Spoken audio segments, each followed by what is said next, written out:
कठोपनिषद कठोपनिषद ग्रंथ में द्वितीय अध्याय और इस दूसरे अध्याय में प्रथम वल्ली और प्रथम वल्ली का 14वां मंत्र। इस 14वें मंत्र के मूल का विचार हम लोगों ने किया है। इसका भाष्य वाक्य है। तो बताया था कि आत्मा में भेद देखने वाले जो पुरुष है कि जो समझते हैं कि मैं कोई संसारी जीव अलग हूँ और मेरे से भिन्न कोई ईश्वर तत्व अलग है, ब्रह्म अलग है। इस प्रकार जीव ईश्वर का भेद, जीव जीव का भेद, जीव जड़ का भेद आदि करके सभी प्रकार के भेद देखने वाले जो पुरुष है, मुख्य रूप से आत्मा में भेद दृष्टि जिनकी है, आत्मा का भेद जो लोग मान रहे हैं, उनको संसार की ही प्राप्ति होती है। इस बात को बताया इस मंत्र में। दृष्टांत दिया था कि जिस प्रकार पर्वत की सबसे ऊंचाई में स्थित जो शिखर है, चोटी है पर्वत की, उस पर्वत के अति उन्नत चोटी में मेघ से गिरा हुआ जल जैसे वहां से बहता हुआ पर्वत के अन्य चोटियों पर जाकर बिखर जाता है, सूख जाता है, नष्ट होता है, उसी प्रकार धर्मान अर्थात आत्मा को, क्योंकि शरीरादिकों का धारण करने वाला है इसलिए उसको कह दिया धर्मान, बहुवचन, द्विवचन, द्वितीय विभक्ति का बहुवचन। तो इस प्रकार आत्मों के भेदों को जो देखता है, पृथक पृथक पश्चन भेद को देखता है, फिर ऐसा भेद को देखने वाला तान एव अनुविधावती ये कहा था, उसी भेद को ही प्राप्त होता है। अर्थात एक शरीर छोड़ता है, दूसरा धारण करता है, तो वो छोड़ता है और धारण करता है। इस प्रकार जन्म मरण रूप संसार को ही प्राप्त होता है। इस बात को बताया। अब इसी मंत्र के जो भाष्य है उस पर देखते हैं। तो देखिए, यथोदकम यथा उदकम दुर्गे, यथा उदकम दुर्गे प्रतीक है, तो उसमें दुर्गे इस शब्द का अर्थ कर रहे हैं दुर्गमे देशे उच्छ्रिते। दुर्गमे देशे, देश शब्द का अर्थ होता है स्थान, दुर्गम स्थान, वो भी कैसा, उच्छ्रिते। उच्छ्रिते शब्द का अर्थ होता है उन्नते, अतिशय ऊंचाई पर स्थित स्थान है, ऊंचा स्थान है। दुर्गमे देशे उच्छ्रिते उन्नते, ऐसे उच्चे स्थान पर, ऊंचाई पर पृष्ठम, पृष्ठम प्रतीक, उसका अर्थ कर रहे सिक्तम। आगे पर्वतेषु, पर्वतेषु प्रतीक है, उसका अर्थ कर रहे हैं पर्ववत्सु निम्न प्रदेशेषु। आपके पुस्तक में शायद पर्वतेषु इसके आगे पर्वत शब्द होगा, नहीं है ना? क्या है? पर्ववत्सु, ऐसे पर्वतवत्सु नहीं चाहिए, पर्ववत्सु ऐसा करेंगे। पर्ववत्सु निम्न प्रदेशेषु। पर्ववत्सु मतलब क्या? पर्वत का एक उत्पत्ति है कि पर्वों वाला होता है पर्वत। क्या कहते हैं? पर्वाणि सन्ति येषु ते पर्वता, पर्वत शब्द की उत्पत्ति। पर्वाणि सन्ति येषु, पर्वाणि सन्ति येषु ते पर्वता। ठीक है, पर्व है जिनमें, उसको कहते पर्वत। तो आप, हम लोग कभी पर्वत पर जाते हैं तो सीधा एक ही समय ऊंचाई पर वहां अंतिम चोटी पे जाते, ऐसी बात है क्या? नहीं, पर्व होते, उसके टप्पा टप्पा होता है। ऐसा लगता है कि अब समाप्त हो गया, वहां गए, पुनः और उसके आगे जाएंगे तो और ऊंचाई दिखाई देता है, फिर वहां जाएंगे तो और दिखाई देता है। ऐसे उसके क्या होते हैं? पर्व पर्व होते हैं। आप कभी नहीं गए होंगे शायद, गिरनार पर्वत है कोई नहीं देखा? गिरनार गुजरात में जूनागढ़ के पास गिरनार पर्वत है, दत्त भगवान का वो स्थान है। इतना ऊंचाई पर है, इतना ऊंचाई पर है, ऐसा लगता नहीं कितना ऊंचाई होगा करे। 10,000 सीढ़ी है, पायरियां, थक जाता है आदमी, बहुत ऊंचाई पर है। और नर्मदा परिक्रमा करते समय एक पर्वत है, इसका नाम है भमाना पर्वत। बहुत टेढ़ा, ऐसा करल सीधा है, सीधा चढ़ना पड़ता है, बहुत है। हिमालय की बात तो और ही है, किंतु हिमालय को छोड़कर, हिमालय तो ऊंचा ही है, किंतु ये दो पर्वत इधर के, गुजरात में, एक मध्य प्रदेश में, बहुत ऊंचाई है। महाराष्ट्र में भी है बहुत सारे। चलिए, तो कहने का तात्पर्य पर्व वाला जो होता है उसको बोलते हैं क्या? पर्वत। वही व्युत्पत्ति दिया, पर्ववत्सु निम्न प्रदेशेषु। तो ऊंचाई पर गिरा हुआ जल निम्न प्रदेश में आ जाता है, उससे थोड़ा निम्न प्रदेश में आ जाता है, नीचे के प्रदेश में आ जाता है और बिखर कर नष्ट हो जाता है। दृष्टांत में पर्ववत्सु निम्न प्रदेशेषु विधावती, विधावती प्रतीक है, उसका अर्थ कर रहे हैं विकीर्णम सद विनश्यति। विकीर्ण मतलब फैल जाता है, और फैल कर बहने लग जाता है तो फैल जाता है, और फैला हुआ नष्ट हो जाता है वो जल। और बहुत ज़्यादा रहेगा तो फिर नीचे अंतिम तक भी आ जाता है, थोड़ा जल रहेगा तो ऊपर के ऊपर ही सूख जाता है। तो विकीर्णम सद विनश्यति, ये हुआ श्लोक मंत्र के पूर्वार्ध की व्याख्या, दृष्टांत का विवेचन। अब आगे कह रहे, उत्तरार्ध की व्याख्या करने जा रहे हैं। एवं धर्मान, धर्मान का अर्थ कर रहे हैं आत्मनः भिन्नान, आत्मा के भेदों को पृथक पश्यन, है कि नहीं? तो पृथक पश्यन मतलब पृथक, पृथक एव प्रति शरीरम पश्यन। पृथक पश्यन प्रतीक है, उसका अर्थ कर रहे हैं पृथक एव प्रति शरीरम पश्यन। ठीक है, किनको?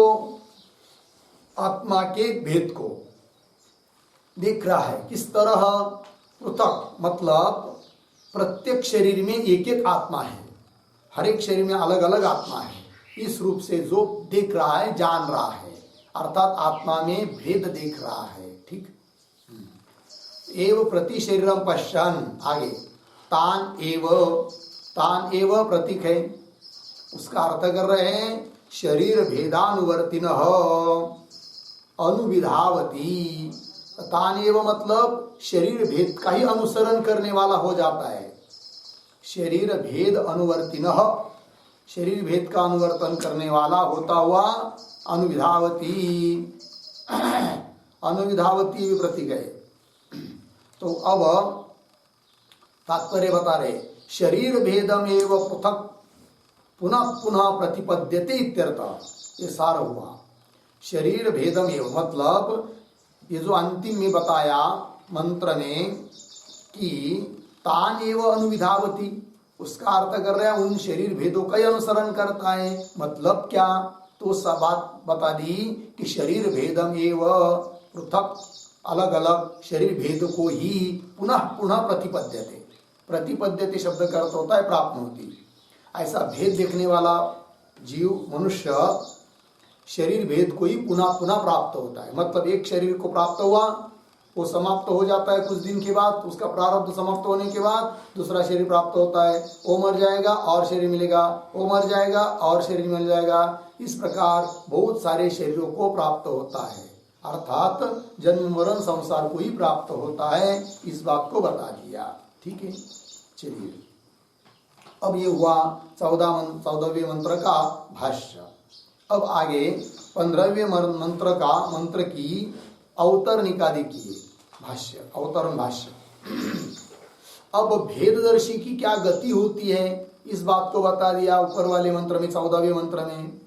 अब जो लोग आत्मा में एकता देखता है, एक ही आत्मा है, शरीर भिन्न भिन्न होने पर भी सभी शरीरों को चलाने वाला प्रकाशक अंतरात्मा, प्रत्यगात्मा ब्रह्म मैं ही हूँ और वो एक ही है। इस प्रकार अभेददर्शी जो पुरुष होता है उसको क्या फल मिलता है? फिर तो मोक्ष स्वरूप की प्राप्ति होती है। उसको बताएंगे अब आगे वाले 15वें मंत्र में। उसका अवतरण भाष्य को देखिए। यस्य पुनः विद्यावतः विध्वस्तोपाधिकृत भेद दर्शनस्य विशुद्ध विज्ञान घनैक रसम अद्वयम आत्मानं पश्यतः विजानतः मुनेः मननशीलस्य आत्मस्वरूपं कथम संभवति इति उच्यते। ठीक है, तो देखो भाई, तो मुनेः मननशीलस्य, तो मननशीलस्य मुनेः, मननशील, मनन करने का यही है स्वभाव जिसका, चिंतन करने का यही है स्वभाव जिसका, ऐसा जो उसको कहते हैं क्या, मुनि। ऐसा जो मुनि है, कैसा मुनि, तो उस मुनि के कुछ विशेषण दिए हैं। तब शुरू से देखिए, तो मुनि शब्द को पकड़ी, विशेष है वो। अब उसके विशेषण, पुनः यस्य विद्यावतः मुनेः, बात लगी कि नहीं? शुरू में आया ना, यस्य पुनः, पुनः शब्द मतलब वो पीछे वाले 14वें मंत्र में जो बताया उससे विलक्षणता बताने के लिए शब्द आया पुनः। पुनः मतलब तू, उससे विलक्षण। कौन वो मुनि, कैसा, कि यस्य विद्यावतः मुनेः, जिस विद्यावान मुनि है, तो विद्यावान मुनि है, उस मुनि का क्या, फिर आगे का वाक्य रहेगा आत्मस्वरूपम कथम संभवति। पहले मुनि को समझ लेंगे। एक विशेषण हुआ विद्यावतः मुनेः, फिर विध्वस्त उपाधिकृत भेद दर्शनस्य मुनेः विशुद्ध विज्ञान घनैक रसम अद्वयम आत्मानं पश्यतः मुनेः। ठीक, पुनः विजानतः मुनेः, ये सब मुनेः के तरफ लगेंगे विशेषण। तो देखिए भाई, तो ये तो बात हो गई विद्यावान मुनि, ज्ञानवान है कि नहीं। फिर कैसा, ज्ञानवान हो जाने के कारण, आत्म साक्षात्कार हो जाने के कारण कृपाधिकृत भेद दृष्टि भी जिसकी समाप्त हो चुकी है। मतलब उपाधि के निमित्त से जो भेद प्रतीत होता है, वह भेद भी अब उसको मालूम नहीं पड़ रहा है।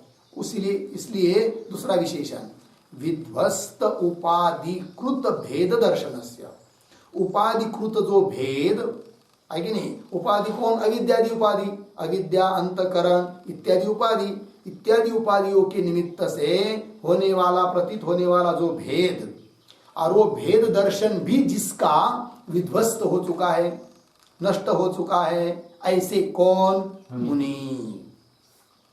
विध्वस्त उपाधिकृत भेद दर्शनस्य मुनेः। आगे विशुद्ध, अब विशुद्ध विज्ञान घनैक रसम अद्वयम आत्मानम, ये आत्मानम के दो विशेषण यहाँ पर। कैसा आत्मा, तो विशुद्ध विज्ञान घनैक रसम और अद्वयम, शुद्ध ज्ञान स्वरूप एक रस आत्मा को, अद्वय आत्मा को पश्यतः मुनेः, जानने वाले, देखने वाले मुनि का। ठीक, और विजानतः मुनेः, विजानत शब्द का अर्थ लिखते हैं आत्म साक्षात्कारवतः।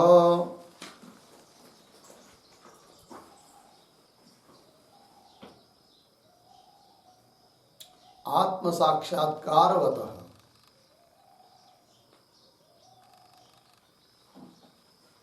ठीक है, आत्म साक्षात्कार वाले ऐसे जो मुनि, मननशील मुनि, उस मुनि का क्या, आत्मस्वरूपम कथम संभवति, उसका आत्मा कैसा होता है।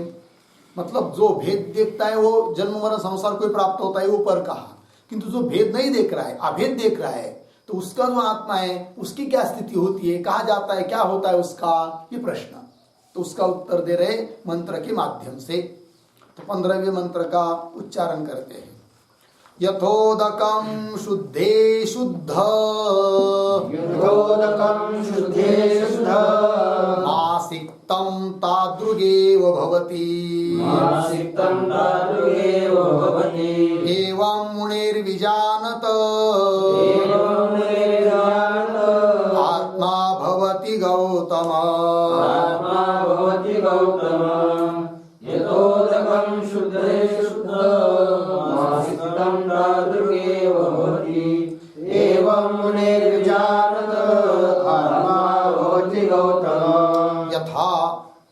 उदकम शुद्धे शुद्धम आसिक्तम तादृक् एव भवति एवं मुनेः विजानतः आत्मा भवति गौतम। अन्वय शुद्धे, शुद्धे आसिक्तम उदकम शुद्धम यथा तादृक् एव भवति तादृक् यथा तादृक् एव भवति। हो गया। एवं नीचे के पंक्ति में एवं गौतम हे गौतम विजानतः मुनेः आत्मा भवति।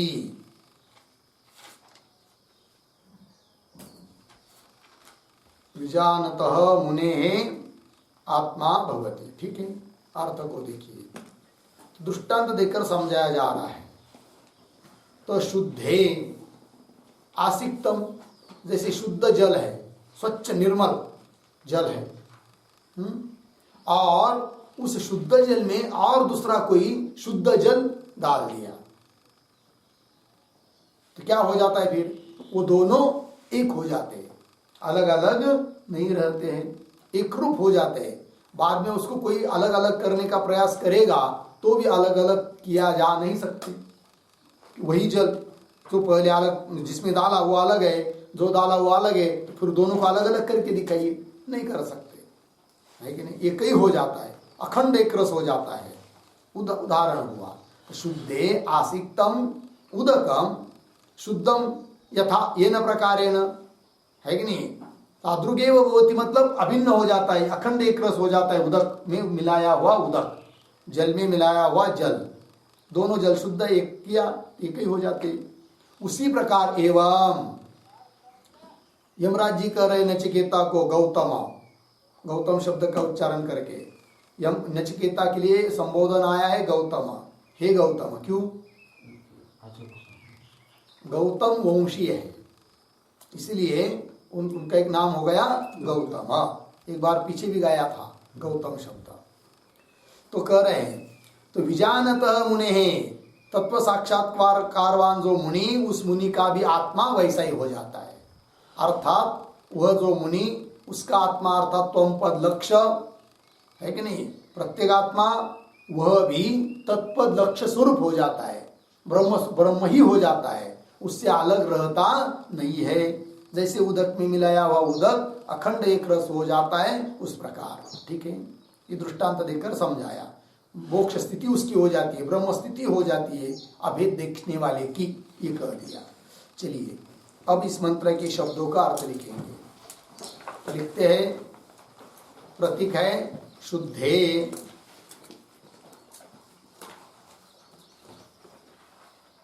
शुद्धे बराबर स्वच्छे जले,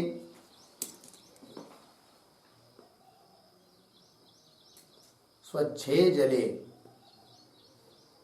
आगे प्रतीक है आसिक्तम,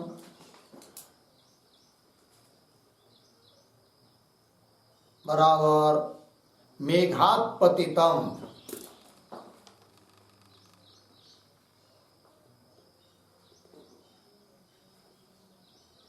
मेघात पतितम। आगे प्रतीक शुद्धम उदकम,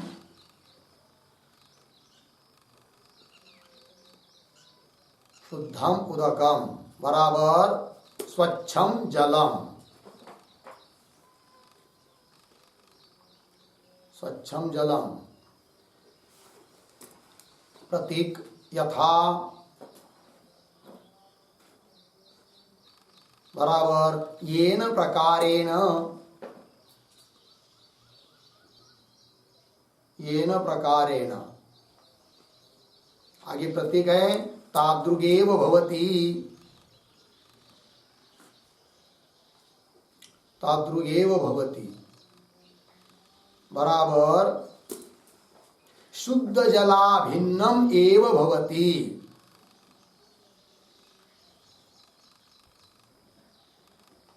शुद्ध जलाभिन्नम एव भवति। अर्धविराम।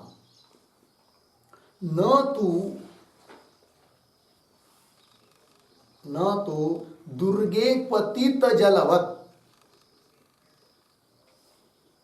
दुर्गे पतित जलवत नाना अवस्था प्राप्ति द्वारा, नाना अवस्था प्राप्ति द्वारा विनश्यति।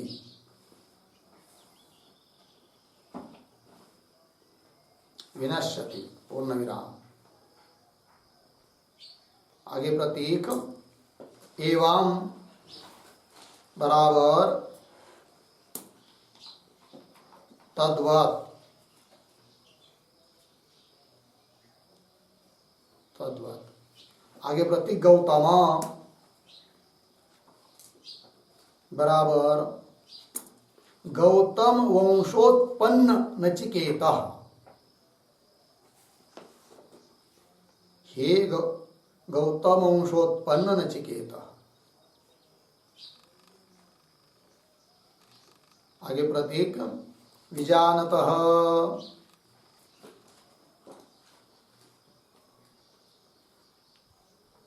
विजानतः बराबर आत्मा भेद ज्ञानवतः, आत्मा अभेद ज्ञानवतः।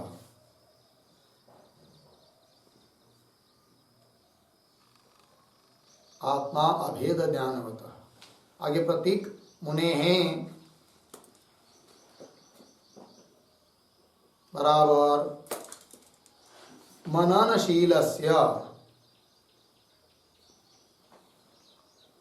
मननशीलस्य कौंस में लिखिए आगे विशुद्धे मनसी स्थितः, विशुद्धे मनसी स्थितः। आगे की तरफ बांध देकर कौंस बंद।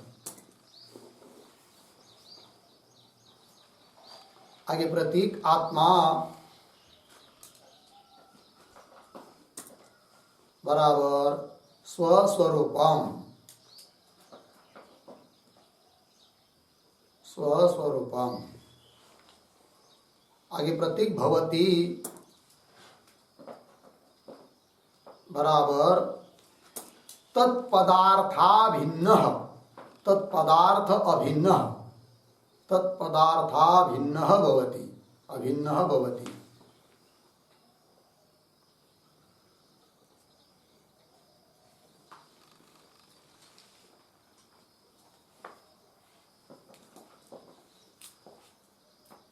हो गया।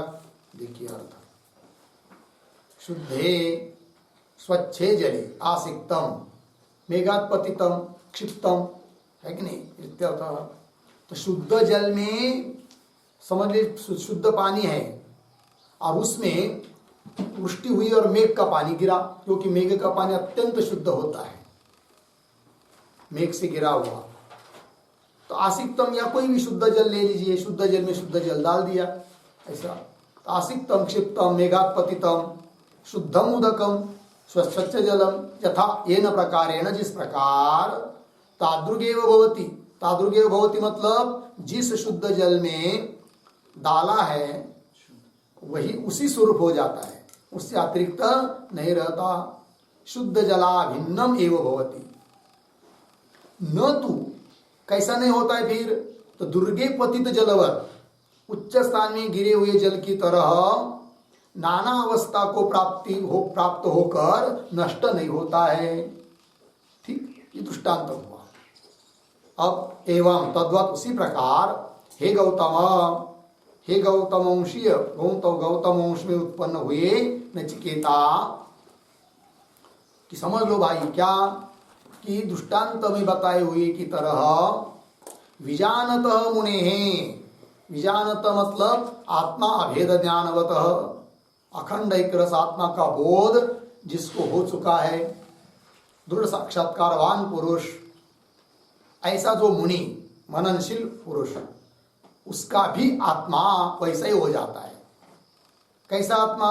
विशुद्ध मनसी स्थित, क्योंकि उसका मन शुद्ध हो चुका है, मुनि है, तो विशुद्ध मन में स्थित उसका जो आत्मा अर्थात उसका स्वरूप स्वस्वरूप उसी प्रकार हो जाता है। भवती किस प्रकार? दृष्टांत की तरह तत्पदार्था भिन्न भवती है कि नहीं? प्रत्येक आत्मा तत्पदार्थ स्वरूप हो जाता है, अर्थात त्वम पद का लक्ष्य तत्पद लक्ष्य स्वरूप हो जाता है। जीव ब्रह्म रूप हो जाता है, ब्रह्म से अतिरिक्त कोई रहता नहीं है। इस प्रकार अभेद देखने वाले का आत्मा, ये बात बता दी। चलिए आगे। ये हुआ मंत्र का भाष्य, सॉरी मंत्र का अर्थ। अब इस मंत्र का भाष्य देखिए। तो यथोदकम शुद्धे प्रसन्ने, शुद्धे प्रतीक है, उसका अर्थ कर दिया प्रसन्ने। शुद्धम उसका अर्थ कर दिया प्रसन्नम। आसिक्तम प्रतीक उसका अर्थ कर रहे हैं प्रक्षिप्तम। एक रसम एव नान्यथा पूर्ण विराम। ठीक है, थोड़ा अन्वय करते हैं। यथा शुरू से, यथा शुद्धे प्रसन्ने शुद्धम प्रसन्नम, पीछे उदकम, आगे आसिक्तम प्रक्षिप्तम एक रसम एव न अन्यथा भवती तिशेषा। अर्थ देखिए, जिस प्रकार यथा, जिस प्रकार शुद्धे, शुद्धे का अर्थ कर दिया प्रसन्ने। प्रसन्ने शब्द का अर्थ होता है निर्मले, प्रसन्न जल मतलब निर्मल जल, तो प्रसन्ने का अर्थ होता है निर्मले जले। शुद्धे प्रसन्ने निर्मले जले, तो उस निर्मल जल में, स्वच्छ जल में शुद्धम अर्थात प्रसन्नम, उदकम आसिक्तम, शुद्ध जल में शुद्ध जल डाल दिया, आसिक्तम। प्रक्षिप्तम, आसिक्तम का अर्थ कर दिया प्रक्षिप्तम, छोड़ दिया, डाल दिया, गिरा दिया, तो क्या होता है फिर? एक रसम एव भवती, एक रस हो जाता है वो, न अन्यथा, उसका कोई अन्य रूप होता नहीं है, एक रूप हो जाता है। दृष्टांत होगा आगे। तादृक् एव भवति आत्मा अपि एवं एव भवति एकत्वं विजानतः मुनेः मननशीलस्य हे गौतम। ठीक है, पूर्ण विराम। इसका भी थोड़ा अन्वय करेंगे। तो बीच में आया है एवं एवं, तो एवं एव अंतिम में हे गौतम, पीछे एकत्वं विजानतः, एकत्वं विजानतः मननशीलस्य मुनेः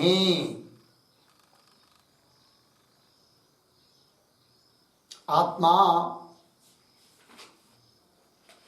तादृक् एव भवति, तादृक् एव भवति। ठीक है, चलिए अब अर्थ। तो तादृक् एव भवति, इसको दिखने से उधर भी लगा सकते हैं दृष्टांत में भी। तो कैसे? आसिक्तम प्रक्षिप्तम एक रसम एव भवति नान्यथा, मतलब वही तादृक् एव भवति का अर्थ हुआ एक रसम भवति, एक रसम एव भवति, किंतु अब इधर भी लगाएंगे। तो देखिए फिर, हे गौतम, एवं एव, एवं मतलब दृष्टांत की तरह, हे गौतम, हे नचिकेता, क्या कि एकत्वं विजानत, एक स्वरूप आत्मा को जानने वाला जो मुनि, मननशीलस्य मुनेः, ऐसे मनन करने वाले मुनि का भी आत्मा तादृगेव भवति। तादृगेव भवति मतलब वो अखंड एक रस जैसा जल हो जाता है, उस प्रकार इसका आत्मा भी ब्रह्म रूप ही हो जाता है, ब्रह्म से अलग रहता नहीं, ये बताया। ठीक है, चलिए अब आगे देखिए भाष्य में। अब तस्मात् मिला पंक्ति, तो तस्मात् से आगे भाष्यकार अब तक जो पढ़ाई गई द्वितीय अध्याय की प्रथम वल्ली जो कि अब समाप्त होने वाली है, इस प्रथम वल्ली का तात्पर्य अर्थ बता रहे हैं एक वाक्य में, तस्मात् इत्यादि से। तो देखिए, तस्मात् कुतार्किक भेद दृष्टिम नास्तिक कुदृष्टिम च उज्झित्वा मातृपितृ सहस्रेभ्यः अपि हितैषिणा वेदेन उपदिष्टम आत्मैकत्व दर्शनम शांतदर्पैः आदरणीयम इत्यर्थः। ठीक है, देखो भाई, तस्मात् का अर्थ लिखिए। तस्मात् मतलब क्या, तो लिखते हैं यस्मात्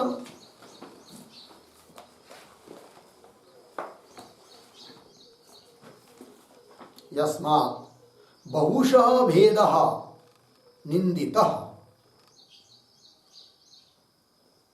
बहुशः भेदः निंदितः तस्मात् इत्यर्थः।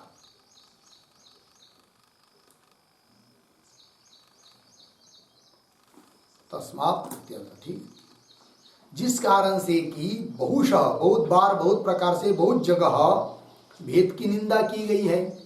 तस्मात् इसलिए अब साधक को, मुमुक्षु को क्या करना चाहिए, उस बात को कह रहे हैं कि तस्मात् कुतार्किक भेद दृष्टिम एक, नास्तिक कुदृष्टिम च दूसरी, उज्जित्वा। उज्जित्वा शब्द का अर्थ लिखिए परित्यक्त्वा किंवा त्यक्त्वा, परित्यज्य, त्यक्त्वा, परित्यक्त्य, परित्यज्य किंवा त्यक्त्वा, परित्याग करके। किसका परित्याग करने के लिए कहा, कुतार्किक भेद दृष्टि। कुतार्किक, कुतार्किक का मतलब होता है वेद विरुद्ध तर्क करने वाले जो लोग हैं, उनकी भेद दृष्टि का त्याग कर दीजिए, है कि नहीं। जो एन केन प्रकार से आत्मा आत्मा का भेद ही सिद्ध करते हैं, ऐसे जो नैयायिकादिक सांख्यादिक लोग हैं, तो उनको कह दिया कुतार्किक भेद दृष्टि, है कि नहीं, क्योंकि भेद सिद्ध कर रहे हो, उसका भी भेद दृष्टि का त्याग कर दीजिए। और नास्तिक कुदृष्टि, तो ये तो ये समझ लीजिए सांख्य नैयायिकादिक आस्तिक है, किंतु कुतर्क करके भेद सिद्ध कर रहे, इसलिए उनको भी कह दिया कुतार्किक भेद दृष्टि। और नास्तिक कुदृष्टि मतलब बौद्धादिक लोग, वो भी आत्मा का भेद कहते हैं, क्षणिक विज्ञान रूप कहते हैं, क्षण क्षण में बदलने वाला आत्मा ऐसा बोलते हैं, तो उनको कह दिया नास्तिक कुदृष्टि। तो नास्तिक कुदृष्टि पर एक वाक्य लिखिए, क्षणिक विज्ञान संतान आत्मभेद दृष्टि ताम। क्षणिक विज्ञान संतान, क्षणिक विज्ञान संतान आत्मभेद दृष्टि, संतान आत्मभेद दृष्टि, दृष्टि आत्मभेद दृष्टि। फिर द्वितीय में ताम,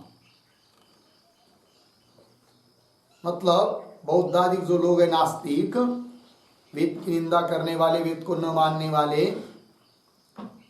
तो और फिर पीछे वाले जो बताए ना कुतार्किक वेद दृष्टि, वो तो वेद को तो मान रहे हैं, किंतु वेद के अभिप्राय को नहीं समझे कि समस्त वेद का अभिप्राय अखंड एक रस ब्रह्म को बताने में ही है करके, है कि नहीं। वेद को मान रहे हैं, किंतु अभिप्राय न समझने के कारण भेद को ही सिद्ध कर रहे हैं, इसलिए उनको कह दिया कुतार्किक भेद दृष्टि। और नास्तिक को दृष्टि मतलब नास्तिक लोग जो कि वेद की निंदा करने वाले बौद्धादिक, तो क्षणिक विज्ञान संतान, क्षणिक विज्ञान मानते वो, मतलब आत्मा वही आत्मा है, क्षणिक विज्ञान उसका स्वरूप है, प्रथम क्षण में उत्पन्न होता है, द्वितीय क्षण में स्थिर रहता है, तृतीय क्षण में नष्ट होता है, पुनः उत्पन्न होता है, स्थिर रहता है, नष्ट होता है, ऐसी उसकी धारा चलती रहती है। तो मतलब क्षण भेद से आत्मा का भेद मानते हैं। तो आत्मा भी उनके मत में कितने हुए, अनेक हुए। तो वो क्षणिक विज्ञान संतान मतलब धारा, प्रवाह, क्षणिक विज्ञान की जो संतान है उससे आत्मभेद की दृष्टि है उनकी, ऐसे उनकी दृष्टि को भी ताम उज्जित्वा त्याग करके, ठीक है। तो नास्तिक कुदृष्टिम च उज्जित्वा, फिर क्या करो भाई, तो वेदेन उपदिष्टम आत्मैकत्व दर्शनम, वेद के द्वारा उपदिष्ट प्रतीत कथित आत्मैकत्व दर्शन करना चाहिए, ये कह रही है श्रुति साधक के लिए। बोलेंगे फिर क्यों, पर वेद के द्वारा कथन किया है, बात ठीक है, किंतु भले वेद के द्वारा कथन किया हो तो हम क्यों उस आत्मदृष्टि को माने। तो कह रहे वेदे न, इसका विशेषण दे रहे, वेद कैसा है, वेद मतलब श्रुति माता, तो कह रहे उसका विशेषण देकर मातृ पितृ सहस्रेभ्य अपि हितैषिणा वेदेन, साधक का मुमुक्षु का जीवों का हित करता है कौन, वेद, हित है कि नहीं, हित चाहता है वेद। कितना हित चाहता है, तो जैसे व्यवहार में माता पिता अपने बालक का हित चाहते कि नहीं, किंतु उनको भी वस्तुतः हित नहीं समझ में आता है, माता पिता को बात अलग, किंतु उनके हिसाब से वो हित चाहते हैं। किंतु वेद जो हित करता है वह ऐसे हजारों हजारों माता पिता भी हो जाए तो भी उनसे बढ़कर हित चाहने वाला है कौन, वेद, श्रुति माता। क्योंकि व्यवहार के माता पिता हित चाहेंगे तो चाह कर क्या चाहेंगे, शादी करा देंगे, मकान बना देंगे, गाड़ी देंगे, कुछ धंधा पानी को लगा देंगे, बस इससे अलावा और कुछ नहीं कर सकते, नहीं कि नहीं, वही उनकी दृष्टि से हित है। वस्तुतः वो हित होता ही नहीं है, किंतु उससे कई गुना, हजारों गुना ज्यादा हित चाहने वाला है कौन, वेद। क्योंकि वेद तो इस संसार रूप जन्म मरण रूप संसार जो जीव के पीछे लगा हुआ है उससे ही अलग कर देता है, मुक्त कर देता है। अतः सबसे हित कराने वाला कौन है, वेद, श्रुति। देखिए मातृपितृ सहस्रेभ्य अपि हितैषिणा वेदेन उपदिष्टम, ऐसे वेद के द्वारा उपदिष्ट उपदेश किया गया जो आत्मैकत्व दर्शनम, एक स्वरूप आत्मा का दर्शन साक्षात्कार, आदरणीयम, उसका आदर करना चाहिए, किसने, मुमुक्षुओं ने, अंतिम आया ना आदरणीयम। फिर उसका आदर करना है तो कैसा आदर करना है, तो और एक बीच में पद आया, पद मिल रहे हैं ना, शांत दर्पैहि, दर्प कहते अभिमान अहंकार, कि जिसका अहंकार नष्ट हो चुका है, ऐसे जो लोग शांत दर्प, तृतीया, ऐसे अभिमान रहित होकर, ऐसे लोगों ने ऐसा करके आदर करना चाहिए। मतलब थोड़े में क्या, अहंकार रहित होकर, दर्प रहित होकर उसका आदर करना चाहिए, किसका, आत्मैकत्व दर्शन का, जो कि वेद के द्वारा उपदिष्ट है, उसका आदर करना चाहिए। उसका आदर करना मतलब क्या, आदर करना मतलब वो अखंड एक रस आत्मा ही मैं हूं, इस उसको मैं के रूप में, अहम के रूप में साक्षात्कार कर लेना, यही उसका आदर करना है, ठीक है जी, भेद बिल्कुल न देखना। तो चलिए, आत्मैकत्व दर्शनम शांत दर्पैहि आदरणीयम इत्यर्थः, ठीक है ना। तो आदरणीयम, इसके ऊपर एक वाक्य लिखते हैं, श्रुतितः अन्यस्य, श्रुतितः अन्यस्य सम्यक् हितैषित्वम, हितैषितम, हितैषित्वम न इति श्रुत्युक्तम, श्रुत्युक्तम अद्वैत दर्शनम एव, अद्वैत दर्शनम एव श्रद्धा भक्तिभ्याम आदरणीयम, श्रद्धा भक्तिभ्याम आदरणीयम इत्यर्थः। ठीक है, चलो भाई अर्थ को देखिए। श्रुतितः अन्यस्य, श्रुति को छोड़कर अन्य दूसरे लोग किसी में भी सम्यक हितैषित्वम न, अच्छी तरह से सचमुच हितैषित्व उनमें नहीं होता है, श्रुति को छोड़कर अन्य किसी में भी। मतलब श्रुति और श्रुति का अनुसरण करने वाले संत, गुरु लोग, संत लोग, इनको छोड़कर और दूसरे किसी में भी सच्चा हितैषित्व नहीं होता है ना। इति अतः, इति मतलब इस कारण से, श्रुत्युक्तम श्रुति के द्वारा बताया गया जो अद्वैत दर्शन है उसी का आदर करना चाहिए, श्रद्धा भक्ति पूर्वक आदर करना चाहिए। ये बात, इस बात को बता दिया। ठीक है, ये हो गया 15वें मंत्र का भाष्य। इसके साथ साथ दूसरे अध्याय की प्रथम वल्ली भी यहाँ पर समाप्त होती है।